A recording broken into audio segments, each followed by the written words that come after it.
Dear Lord in heaven, thank you for this beautiful day that we've been blessed to receive. Thank you for the messages of the midnight cry, Lord, for the light that is going to shine all the way to the second advent. As we come before you this morning, we want to learn and understand of this message, of these messages, and how it impacts us, what we must do to be saved, how we must be changed into your image. I ask that we will do this most difficult work of changing ourselves to changing that bias and preconceived ideas and opinions that we've had for such a long time, that we may come out as fit vessels, prepared to call people out of Babylon. We ask for your grace and blessings to pour out your Holy Spirit upon us. Grant us your wisdom that we may learn of you. In Jesus' name we ask, amen. So as I just mentioned in prayer, we have all heard of the quote and read the quote, no doubt, where Ellen White talks about the light of the midnight cry shining all the way to the second advent. When we have a look at our reform line up the top here, I've got a very basic reform line of the 144,000.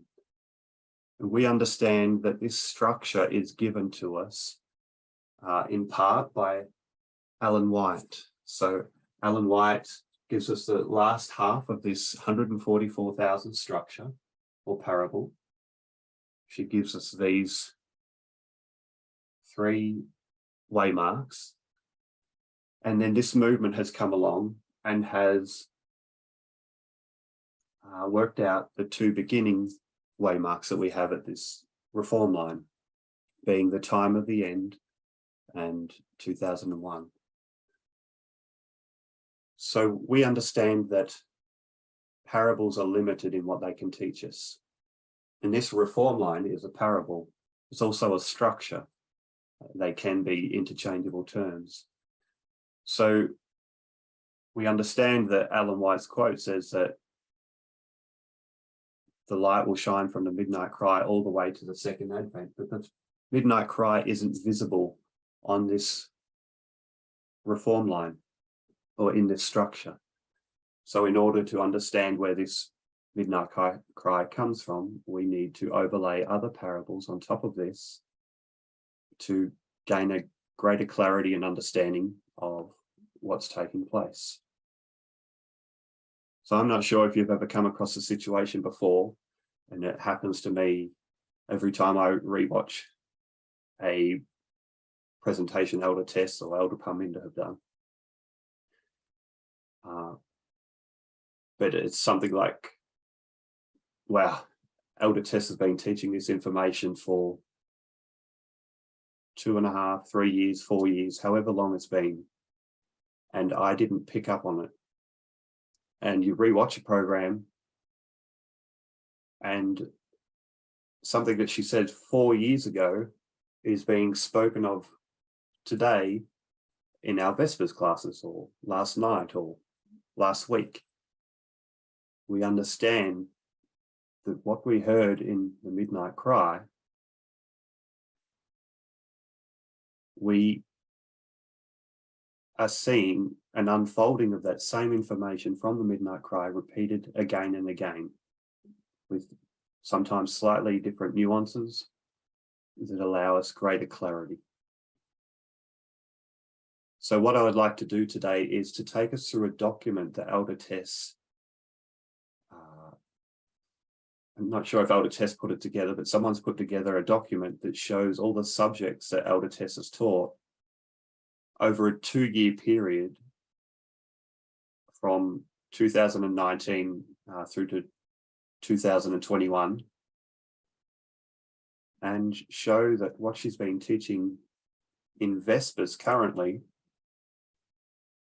is something that has been taught all the way through the midnight cry message and is just expounded upon. So we understand that the midnight cry message was given for the priest back in 2018. And if this part could be interactive, is anyone able to list some of the topics that Eldest Tess spoke of at the very beginning of the Midnight Cry? The counterfeit. Counterfeit. Thank you.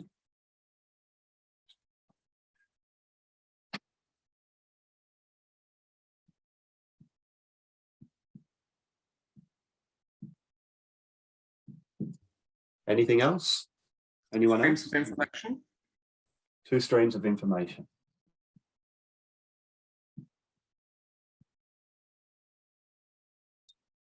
Yep.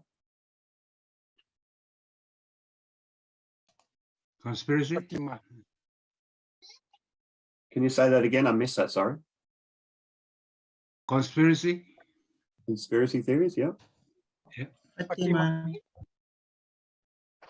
Revolutions. Revolutions.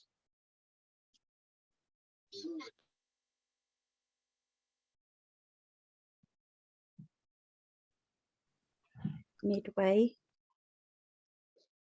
Sorry, can you say that again? Midway. I think there was one called Midway. Thank you.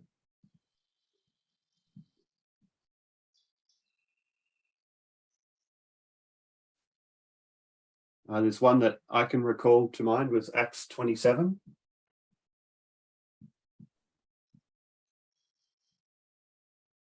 There are some answers in the chat as well. Oh, thank you. Information war. Information wars, yes.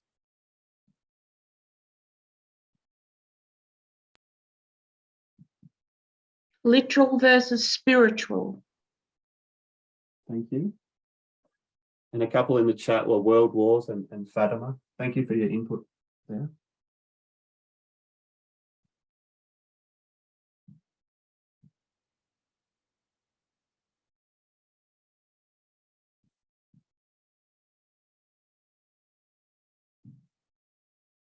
And that will be enough. I just wanted to refresh our memories on some of the topics that were spoken about back at the beginning of the Midnight Cry message. So when we look at that and we look at the studies that we're looking at in Vespers, it's quite easy to see the information is being repeated. So 2 streams of information. We understand from 2 streams of information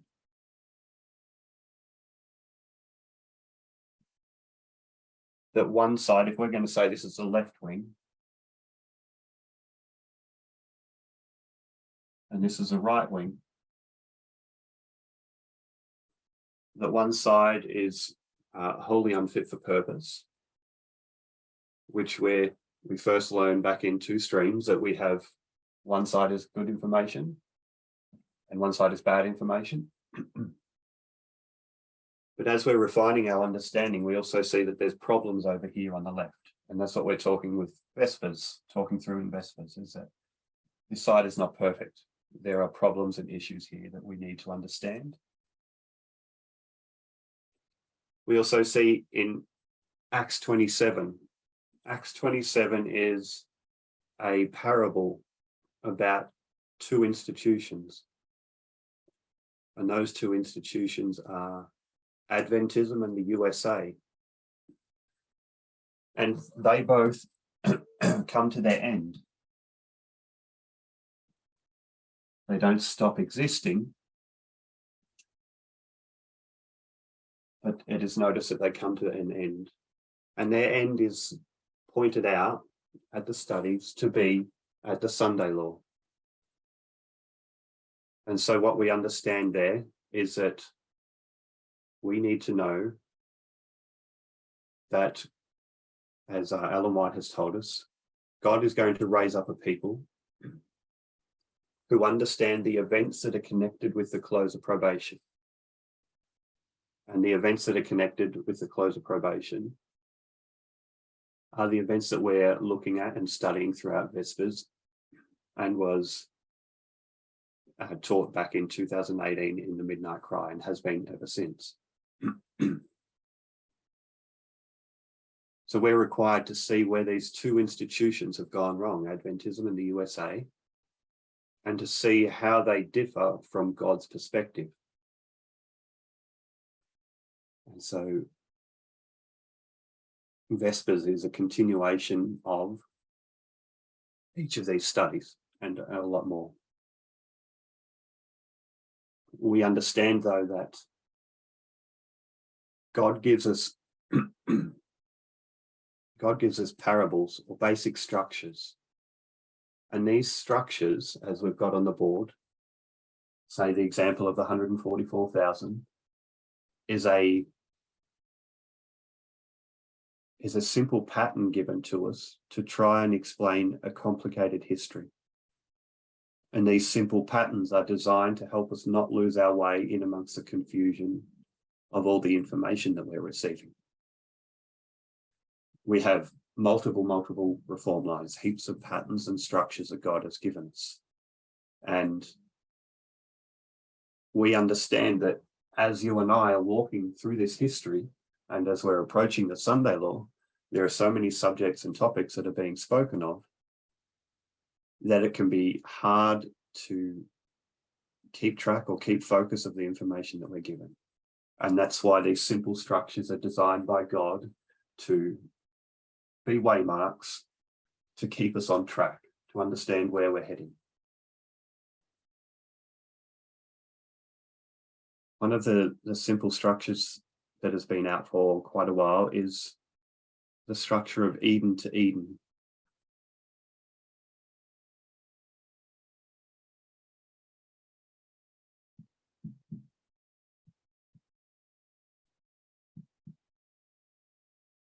We understand Eden and Adam and Eve in the Garden of Eden, and they're being forced to leave. And then we understand that second Advent, we return to heaven, and we again can return to the Garden of Eden. But we understand the things that went wrong at the beginning of the fall. We saw the sin of gender come in, followed by the sin of worship and the sin of racism. And we understand in the simple structure that we have that the same sins have become in the past a test for God's people and are a test here at the end of the world. And we see that chiasm structure where race becomes a test first, then worship, followed by gender at the end of the world that we are in now. So this becomes our test. And this is a very basic structure that God has given us to try and keep us on track, understanding that gender is the issue for us here at the end of the world. What this structure can't do, though, and why we need so many other structures and parables and information to fill in the gaps, is that it can't give us all the information here. We need so much more, but this is a guideline, an accurate waymark of what's taking place.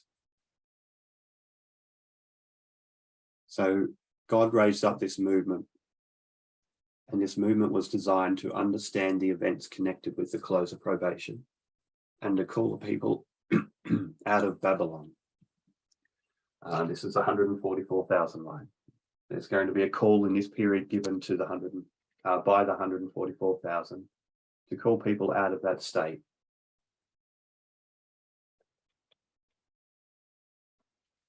If we focus that same information and bring it down to the line of the priests, we understand that in 1989, God raised up a person to begin a movement. Not that person knew it was going to be a movement.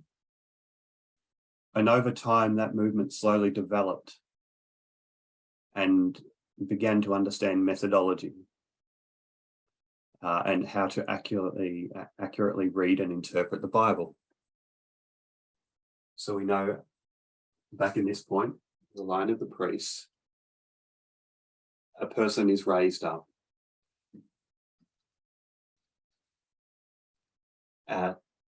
and begins this movement. And as Elder Tess has put it in the past, we'll go into it soon. The methodology is studied throughout this time period. And we spoke about it up here. Ellen White talks about a group of people who are going to understand the events connected with the close of probation and give a message to come out. If we were to bring that into the line of the priests, we understand that God is raising up a movement who are going to understand a time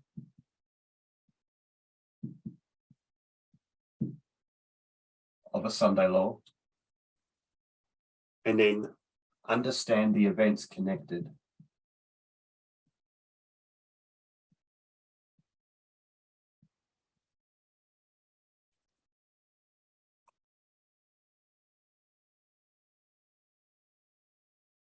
She explains it as being a box. From 1989 up to 2014, this movement developed the necessary tools to be able to come to, in 2012,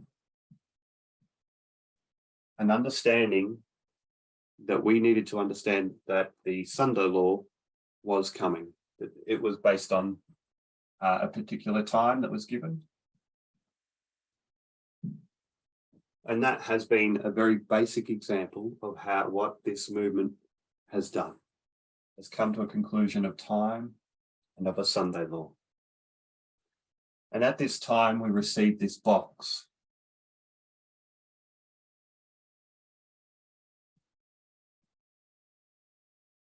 And in this box was, or labelled on this box, was written the Sunday law.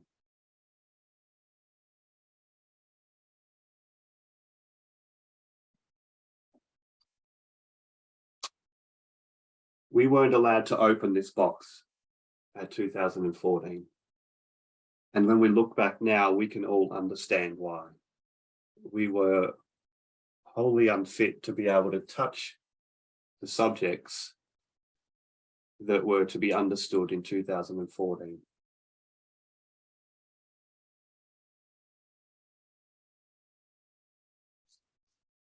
Back here in this dispensation, from 1989 through to 2014, we are required to understand some of the implications of accepting time at 2014. We understand that we are the final generation. We understand that God is gathering a group of people, the 144,000. We understand that USA is collapsing, and we understand that Adventism is failing the test. This is covered in Acts 27. Acts 27, we understand that the USA is falling, failing a test, as well as Adventism.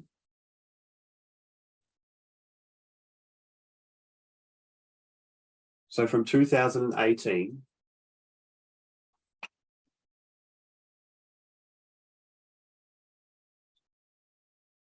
we understand that Elder Tess gives the midnight cry message.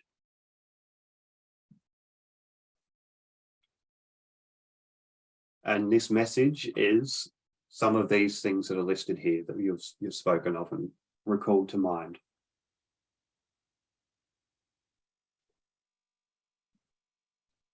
The Sunday law issue is a series of events that takes place for the priests in 2014.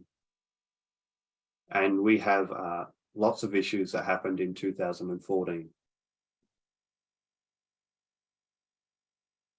Our duty after 2018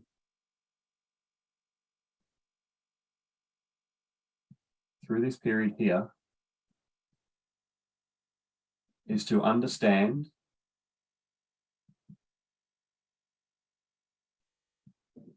and unpack these issues of the Sunday law. Elder Tess has spoken at length of the many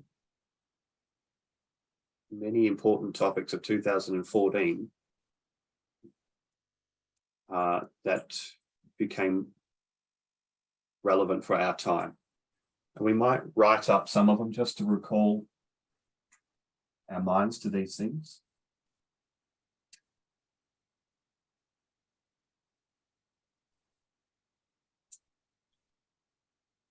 So we might make it a bit interactive again, and I'll ask if any of you are able to give me some of the events that took place in 2014. The list of events that we write down and understand as being events and waymarks for us.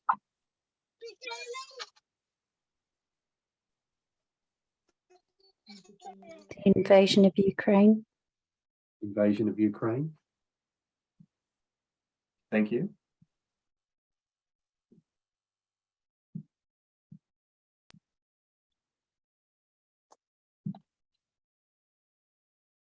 We don't need to list them all. We'll just list a few. Gamergate. Yes.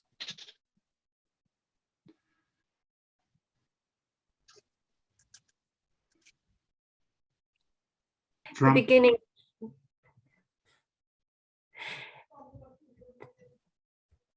beginning of removing the moderate Republicans. Yeah, purging of the Republican Party.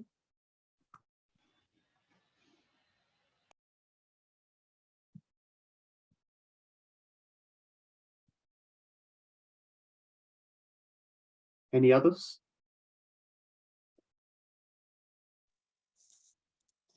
Do we mark Cambridge Analytica there? Yeah, we mark Cambridge Analytica.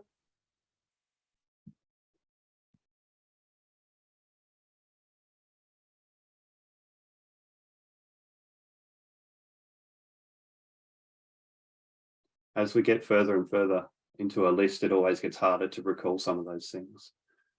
We had Mitch McConnell blocking the selections of Obama, who was the president at the time, for key positions in government, particularly legislative positions. We have Hobby Lobby was a court decision, and Ruth Bader Ginsburg wrote quite a long dissent about it and the effects that was going to have. We understand the rise of Modi was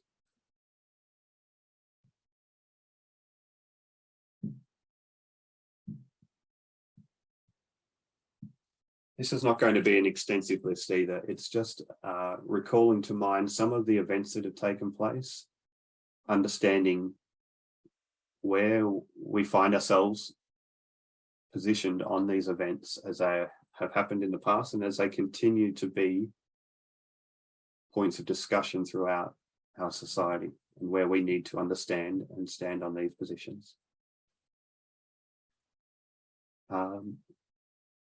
We've got, thank you for writing that in chat. We have REPAM. It's also to do with the papacy. We have a turning point for climate change. In 2014, we see quite a large amount of information given from multiple sources saying 2014 is a turning point that we need to grasp this situation and make immediate changes. We understand 2014 to be a turning point for gay marriage and for the LBGT community. Adventism speaks out against in 2014. We have the final phase of Afghanistan, as someone has just mentioned in the chat. Thank you. We see the beginning of genocide against the Uyghurs, the Uyghur population. We see the strategic alliance between Russia and China, a strategic partnership taking place there. And we also see the umbrella revolution in Hong Kong as well. So there's a long list of events that took place in the year of 2014. What we originally started looking at was this large reform line that, while it's not visible, there is a midnight cry that shines light all the way to the close of this world's history. And someone has almost also mentioned Syria. Thank you very much for all your contributions. We've got a long list of things there. We don't want to go into too many. We're just recalling some of the things, bringing them to mind.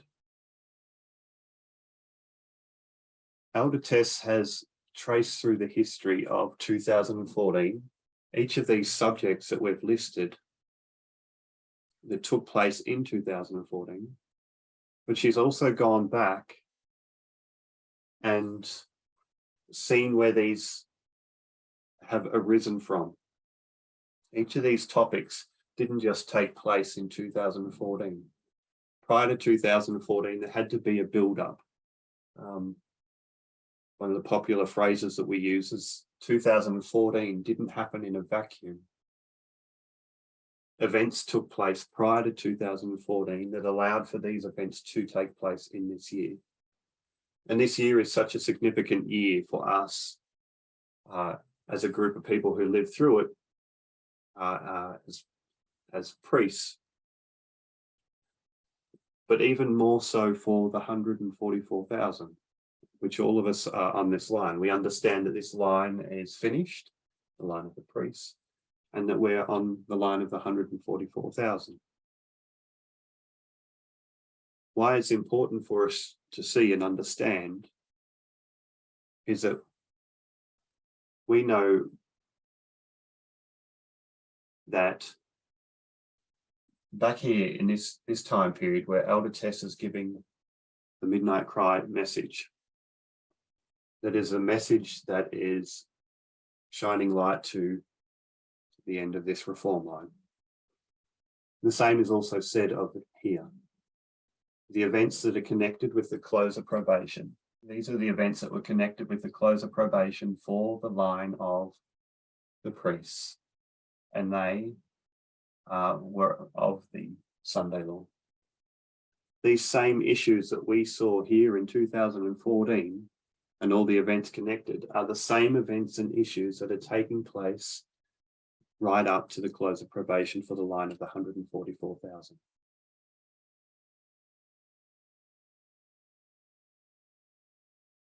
We understand that 2019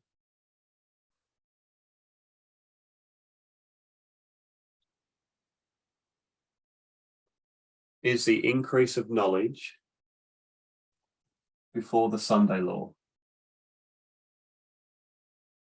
for the 144,000. And at that increase of knowledge here in 2019, Elder Tess began speaking on feminism.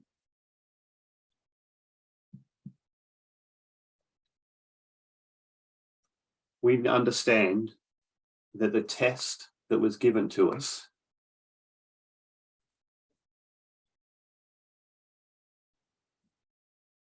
was already decided back here. We had already decided our decisions, where we would stand on this back in 2018.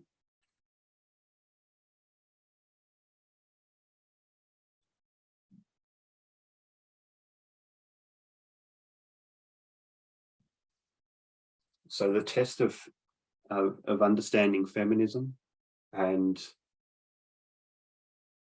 gender equality is the test that continues to the close of probation for us.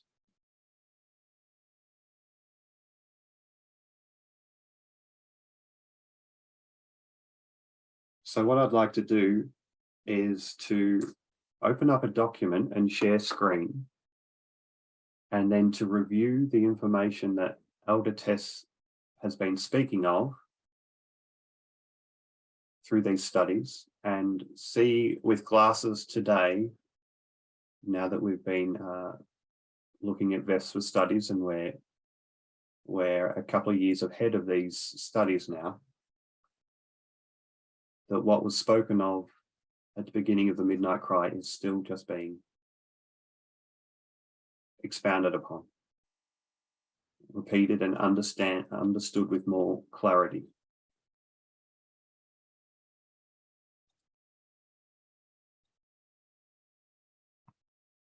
I will share screen.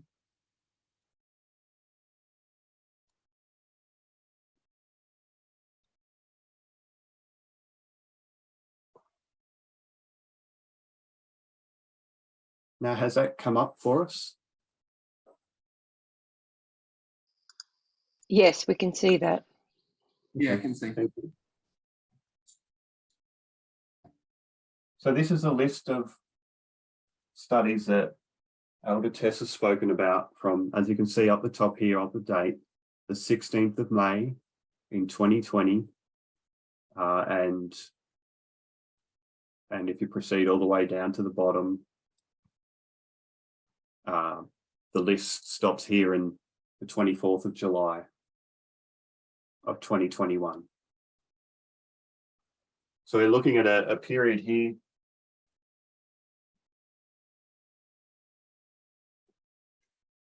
between 2020 and 2021.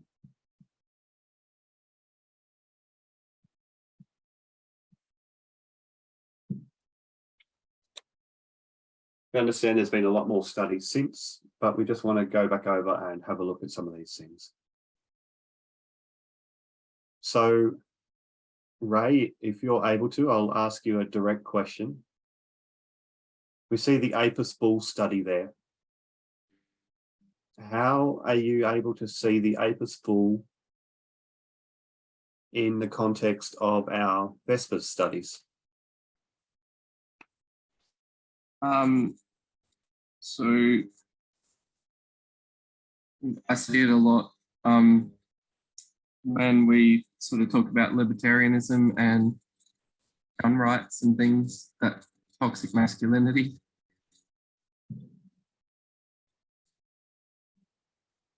Yes. Yep, that's a good example. We're seeing Elder Tess took us back to,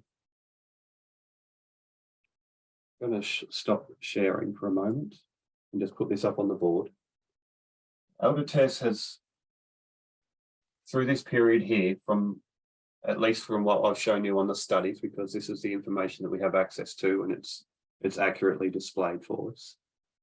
From 2020 through to 2021, we understood that there is a right wing and that there is a left wing.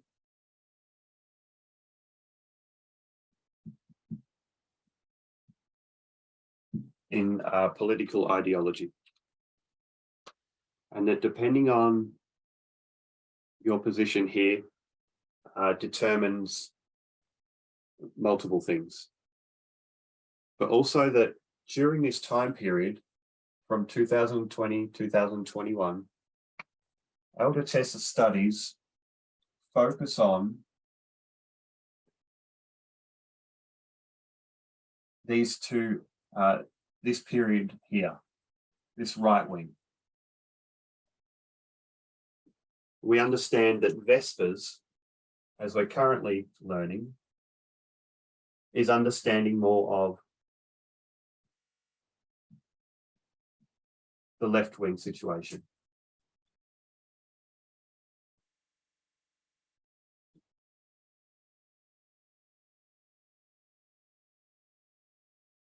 So I'll share screen again and we will go through the list, continue going through the list.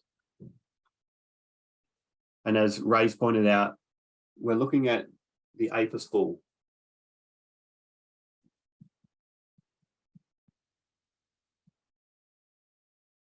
So Elder Tess has gone back into history, has seen the effects that took place on ancient Israel as they've come out of Egypt and how they held on to that worship of the Apis bull.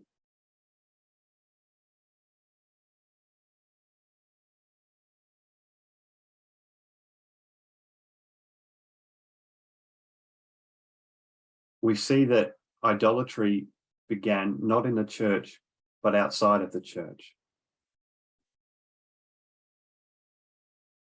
And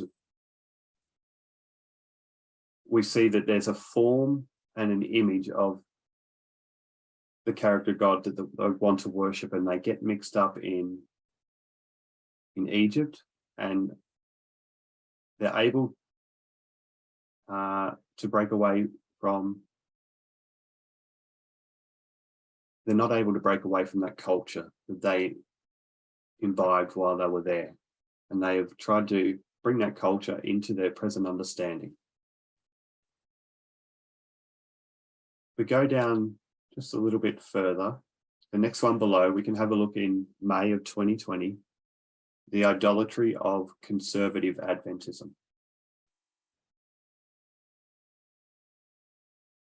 And this is part of what George was speaking of today. We're seeing the rise of conspiracy theories, the two warring factions of Protestantism, and then your polarization of the two groups within Protestantism. If we go down a little bit further to next one below, we're seeing again May of 2020 from Ralph Tavaith. This ideas that Walter Veith is espousing are those ideas coming from apostate Protestantism, which are our conspiracy theories that have been so long held on to within Adventism. So I just want you to notice that Elder Tess is focusing on this right-wing political sphere of thinking, where we find the institutions of Adventism and the churches and the counterfeit, the papacy, and focusing on understanding where these issues have arisen from in the past, gone right back to Egypt to see the idolatry that's come out of Egypt and how it has manifested in different ways all through history to our current point, and how we have clung on to the conspiracy theories of apostate Protestantism and haven't separated from them properly.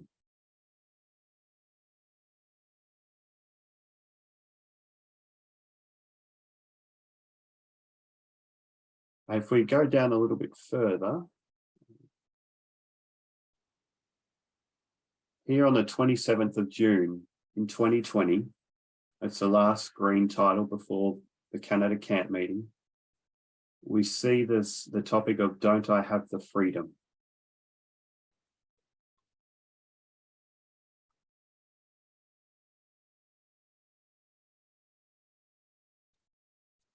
And "Don't I Have the Freedom" in the context of the study, I believe it's where Elder Tess is talking about different ministries throughout this movement and their need to practice equality within their teaching rosters, and their defiance and being told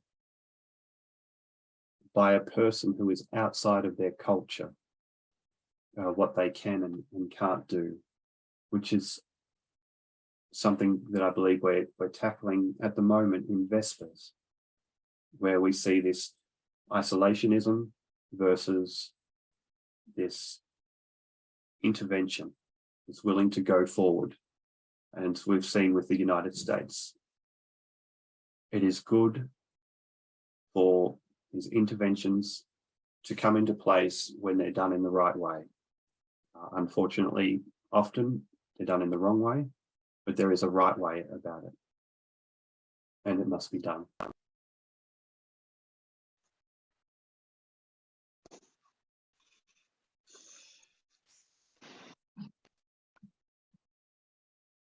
Go down a little bit further. I'm trying to find equality can only be found on the path. And Brendan, are you able to interact and let us know how the subject of equality can only be found on the path from those points that are there interact with our studies of Vespers with Elder Tess currently?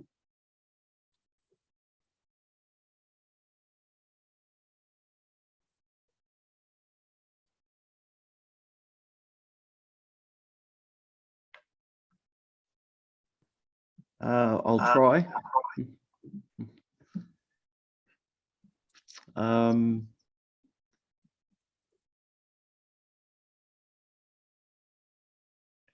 I guess equality can be only found on the path. So now we're in Vespers, we're breaking down the left wing.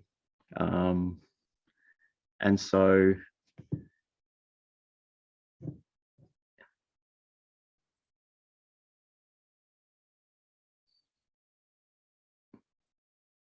sorry, I've just had a mental blank. Sorry, Graeme. That's all right. You might have to help me. No problem. So we understand that events that are happening outside of the church within America or within any of the other countries around the world are happening within our movement. We understand the events that are taking place outside are also happening inside. We see that left-wing ideology or mindset or political mindset is using some of the same warfare that right-wing is using as well. So they're coming to different answers. They're coming to the same answer, but they're using slightly different techniques to get to those answers. But the answer is wrong or is not appropriate.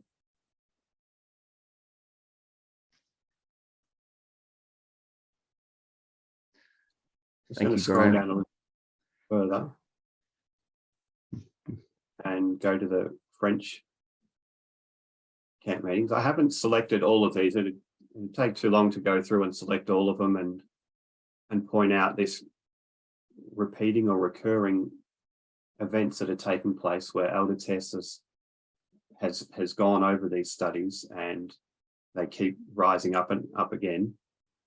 I'm sure as we continue to proceed through, it becomes quite clear that it's that same recurring message, just a deeper understanding. And as we grow and understand, we're learning more at the same time. Can I add, please?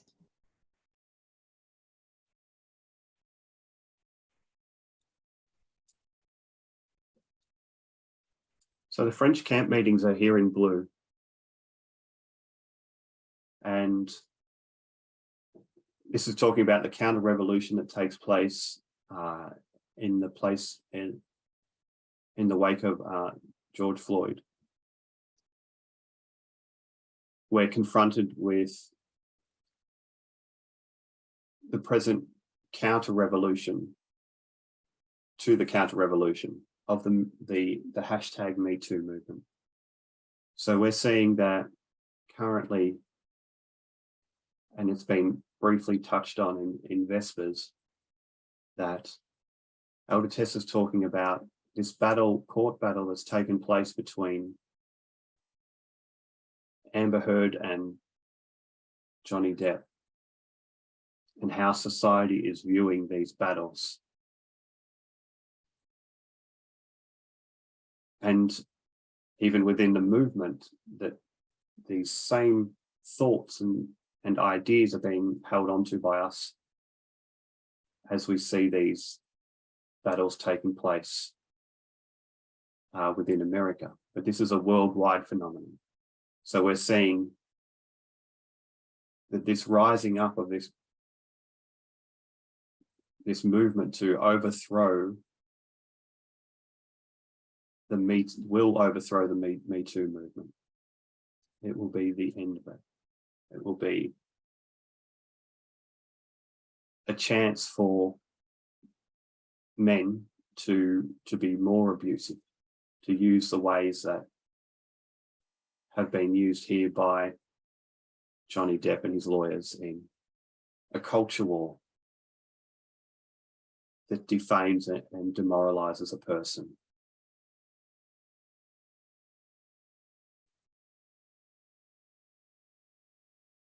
And we see there in the French camp meetings,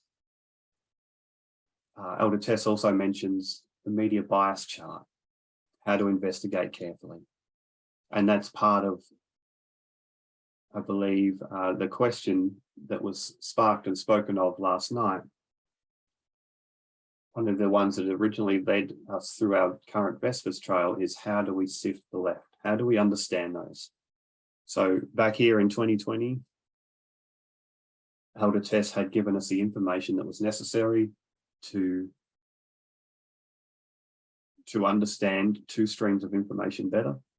Now, as we progress forward to our current understanding, we see that Elder Tess, through a question that was given, is showing us, how do we sift this left wing?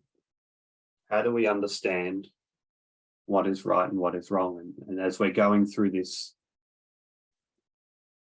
far left wing ideology, we're seeing your Max Blumenthals and all the other people that we've listed there, and their information sources, and how in the end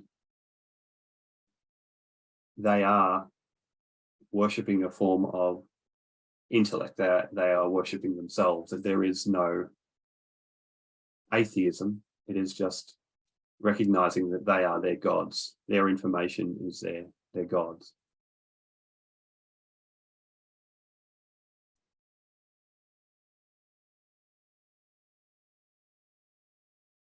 I just want to go down to the German camp meeting.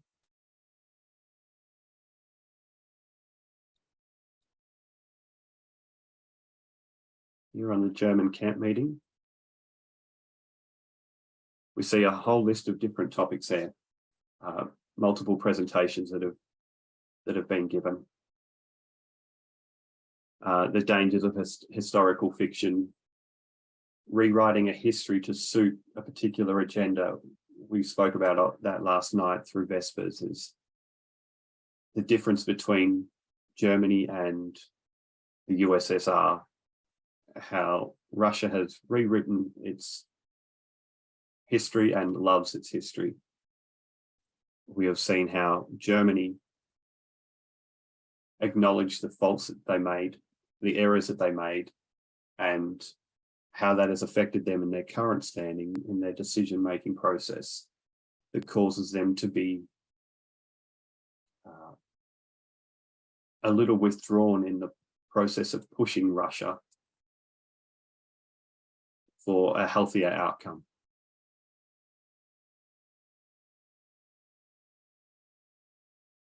And the last one that I wanted to look at was Brazil camp meeting. A little bit further down. We're looking at, in multiple places here, the gender of God. Internally and externally, we rewrite history, which slows down our progression of understanding for thousands of generations. So when a group of people rewrite history, it affects that country and that understanding and that learning progress for many years to come, because it opens up a culture that is allowed to flourish, and why Vladimir Putin is still so popular within the USSR, that culture that it breeds. That rewriting of history has bred a culture that foments his position, at least for the moment. We're seeing this throughout the United States. In the United States, many people are still trying to hold on to that Confederate history, that want to rewrite history to romanticize it, to make it look like it was there were some noble causes or good causes to come out of it, that there was acts of heroism or pieces of information that make it look good, to make it seem good, and to detract from the actual point that was given. So I'll stop sharing there.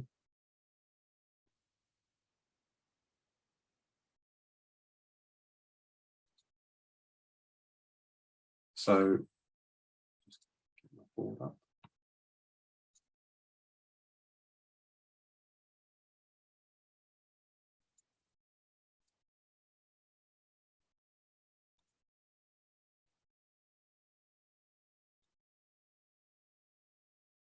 So what we're looking at is this information that was given to us that is not clearly visible on this line of the 144,000 using this particular structure.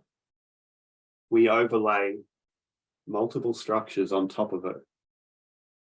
And we identify that the Sunday Law was a series of events that we wrote down here that happened throughout this year that we accepted, although we didn't understand them at the time. A little bit later, Elder Tess unpacks a midnight cry message that gives us a healthier understanding of two streams of information. With these two streams of information, we understand that the right-wing stream is wholly unfit for purpose, but the left-wing stream also has its issues, and that's what we're working through in history. In our Vespers, sorry. From 2020 to 2021, Elder Tess focused on this piece of information here, this right-wing understanding of events, and went through systematically and broke down the understandings of everything that we need to know in this period, relating to the events that were connected with the close of probation. And they were the events that happened in 2014 to give us an understanding. We know that there are multiple reform lines. After the priest reform line, there is a Levites. After the Levites reform line, there is what we call a Nethinims, or the world's reform line. Each of those reform lines has a Sunday law. Is someone able to give me the dates for those Sunday laws? If we have 2014 here is the Sunday law for the priests. I'm populating information from other reform lines onto this reform line of 144,000, although it's not visible. Can someone give me a date for the Sunday law for the Levites? 2019. 2019?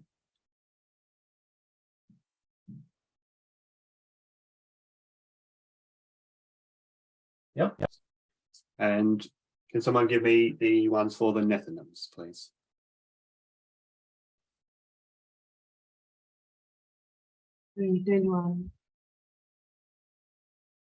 Sorry, I missed that. Are you able to say that again?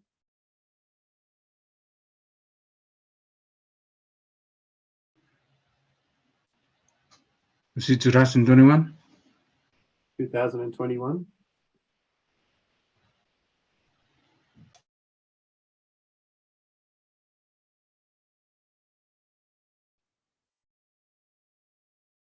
Each of these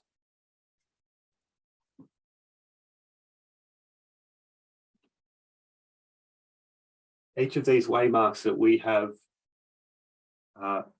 lived through, 2014, 2019, and 2000 and 21 have been Sunday laws for a particular line.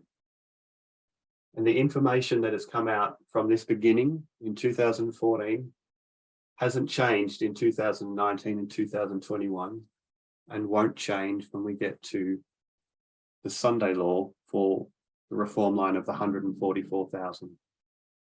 Back in 2014, with that big long list of information that we had, events that took place, we saw there, after Elder Tess had traced them through from their beginnings prior to 2014,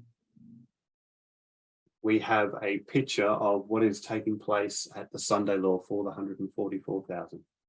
We're seeing the decline of democracy through two streams of information. And we're seeing gender inequality increase throughout each of the countries throughout the world. This light that we were given in 2018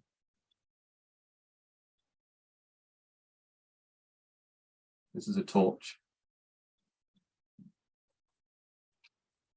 is an understanding of the events that took place in 2014 and to understand them correctly.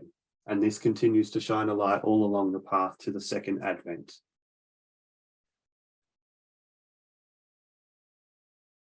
And this is our understanding of as we approach near to the Sunday law, the events that are taking place, and we can see them all around us.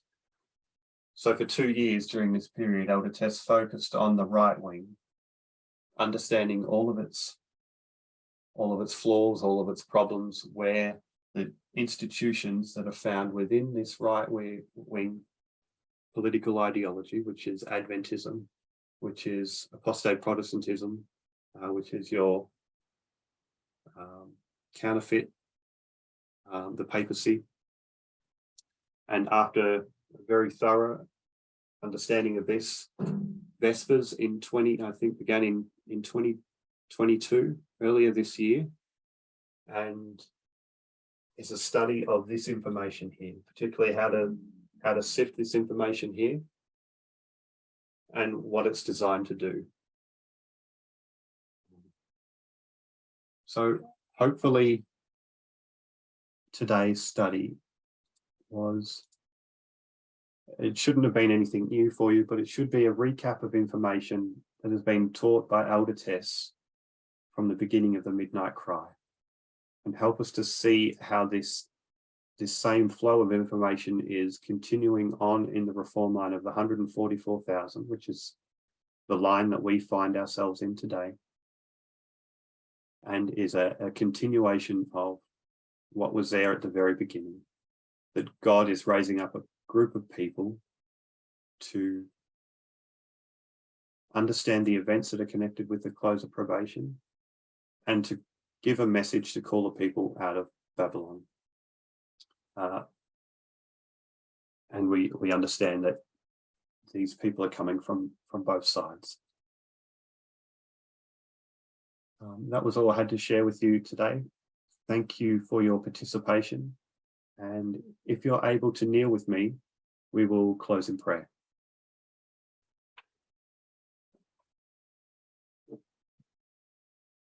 Dear Lord in heaven, thank you for this day that you have blessed us to receive. Thank you for the understanding of the midnight cry that we have been given. And I know for myself, as I continue studying, I learn more and more of the things that Elder Tess taught at the very beginning. And I ask for that clarity for each one of us here, that we may understand and know and comprehend those messages. That message of gender equality, of understanding feminism correctly, that we may stand as fit vessels, that we do that hard work of fixing that incorrect wiring that we've put in place from imbibing our cultures, and be prepared to call the people out of Babylon. We ask that you'll please bless us with this day and with this study that we undertake continuing forward. May you receive all honor and glory. We ask in Jesus' name, amen.